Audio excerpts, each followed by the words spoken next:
Le CIRAD souhaite mettre à l'honneur toutes ces espèces utilisées dans l'agriculture des pays du Sud parce qu'il en existe une immense diversité et qui souvent est mal connue et n'est pas tellement utilisée. Elle existe souvent à l'état naturel, mais elle est méconnue dans les systèmes de culture et elle a toute une série d'avantages en termes de diversification des cultures, en termes de répartition de production au cours de l'année et en termes d'amélioration du revenu des agriculteurs de manière générale.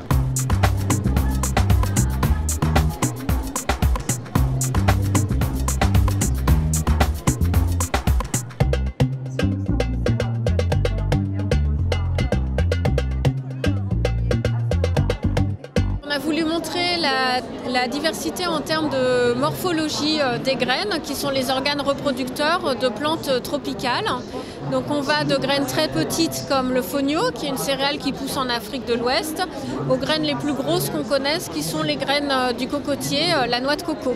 Et à la fois en termes de morphologie et aussi en diversité intraspécifique, où on montre par exemple des variations de couleur et de forme pour les grains de sorgho ou pour les grains de maïs.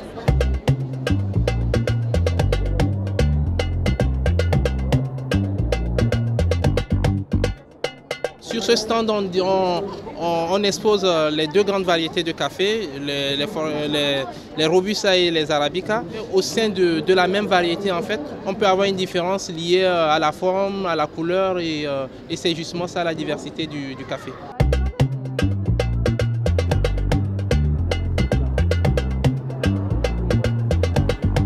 Le fonio, c'est une des plus anciennes céréales, sinon la plus ancienne céréale d'Afrique de l'Ouest. Elle permet donc justement de diversifier, c'est une céréale sans gluten qui permet de diversifier l'alimentation. Et localement, elle a aussi un intérêt, c'est que c'est une céréale dite de soudure qui arrive à maturité avant toutes les autres céréales. Donc qui permet aux producteurs d'avoir quelque chose à consommer avant que les autres céréales puissent être récoltées.